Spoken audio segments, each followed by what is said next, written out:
We finally arrived at the registry.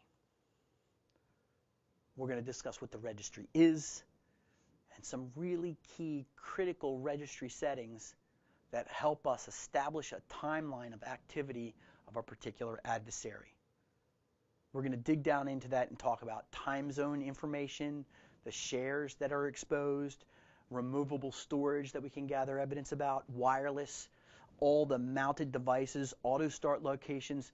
We're going to look at all that registry data. Now this is only about 15 or 20 different registry settings that we're going to talk about here. And you have to realize that there are thousands and thousands of these, and there are 2 books, actually 1 paper and 1 book, that are required reading for any kind of Windows forensics expert that's out there. So let's talk about the registry. If you dig down into your machine, in my machine, it's in Windows System 32 config, and here's a list of my config files, my different registry files. They're not called registry files. They're just called system, software, security. They're sitting right there. Also notice that they're locked. They're locked for use when the machine is running. It is the database of the machine to know the settings that you are running on that particular machine. If you've got gray hair like me, where this comes from is the concept of that we have to have the configuration files ready for the particular executable so that the operating system is configured for our use at that moment in time. And this would be like an INI file used to be. Now everything is buried inside the registry. You will not know everything about the registry because Microsoft does not want to tell you everything about the registry. There's actually an organization that came up with a really elegant forensics tool that dealt with the registry.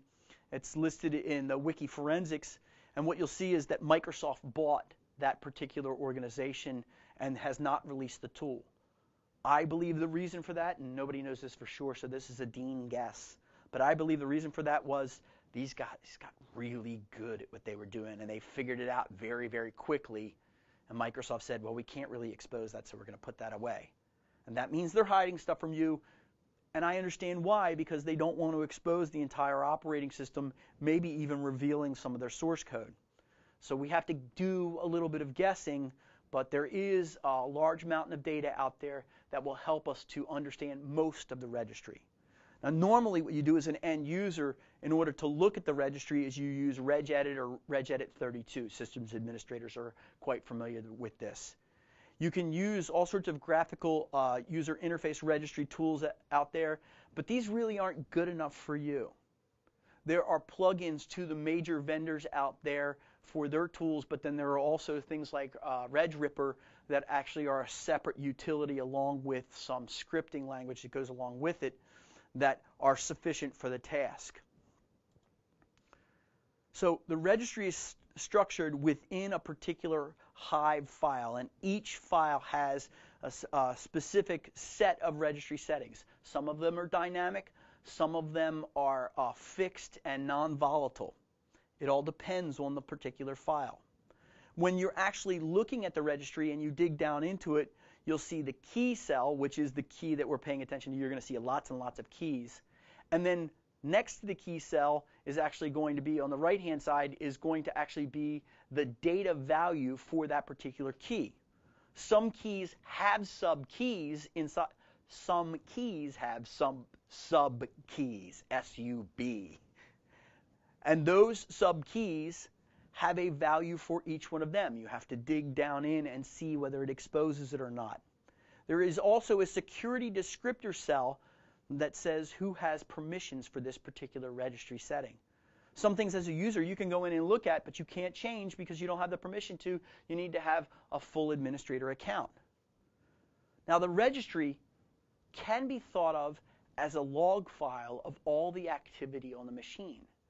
And certain registry tools that are out there will actually take the registry, and instead of showing it to you as a series of keys, what it will do is it will invert this and it will show you, well, this file was installed on this date and this file was installed on this date. These configuration changes were done here, and it'll show you a timeline of the changes to the machine.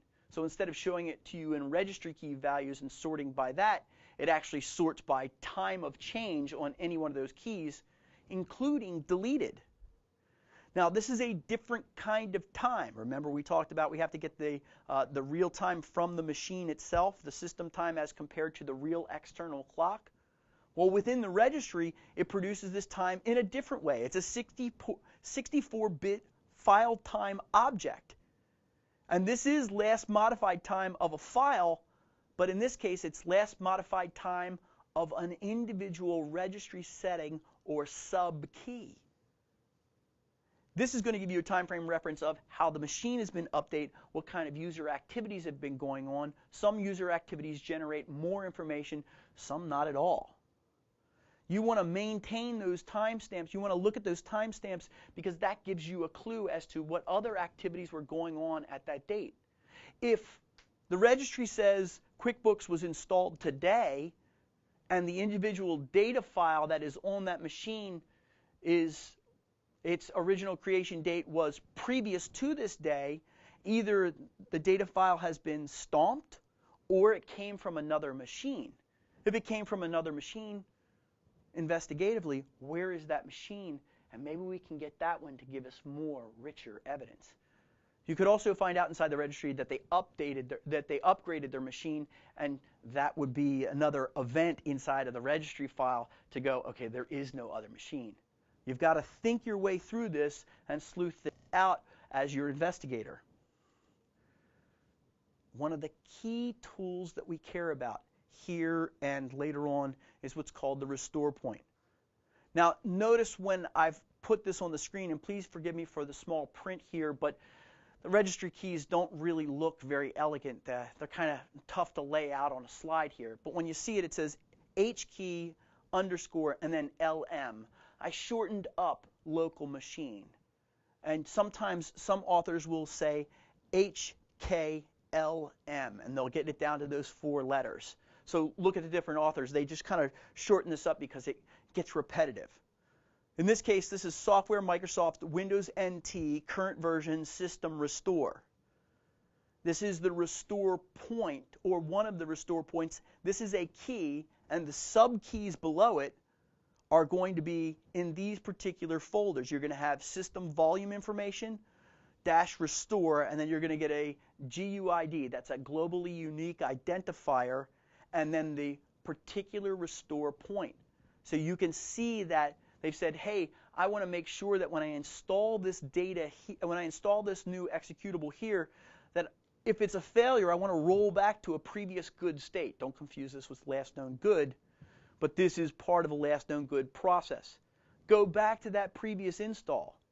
I had to set up the machine to take the restore points and capture them, and I had to march them along. And you'll see many restore points in the system volume information subkeys. You'll see many of them in there. You can go back in and get this data. Now remember, you're automatically creating restore points. Well, the operating system is automatically creating these restore points, and then it's writing them to a particular log file. This is another place. If somebody goes and stomps on the actual registry settings, they may screw up and leave the rp.log there, and you can capture that. There's lots and lots of logs on the newer versions of the operating system. When we get up into 7 and version 8, you see a lot more log files, especially when it comes to the registry. When I was actually looking at my registry last night and I gave you that screenshot, there were at least 4 log files associated with each registry hive. Now let's talk about the impact of follow-on forensics and investigation. When you're dealing with your forensics investigation, there are 2 registry values that can really help you or really hurt you. First is the clear page file at shutdown. Yes, with all those bouncy caps there. Look for that particular key on your system. So go search for that in Regedit 32 and pull that up. What does that mean? Well, that registry setting says the page file needs to be cleared. I want to wipe that out and get rid of that data before I shut this machine down. So if somebody pulls the plug on the machine, the page file may still be there. But if they gracefully shut down the machine, oh, the investigators are knocking at my door, here, let me hit Control Alt Delete and hit Enter. At that moment in time, when they shut that machine down and it makes it all the way to the down state, clear page file at shutdown has kicked in and you've lost that data as the investigator. Disable last access. That actually clears a lot of the login credentials and it makes it tougher for you to authenticate. That's a couple of the registry settings that can really affect what we're doing. Let's take a look at some more of the registry settings in the next section.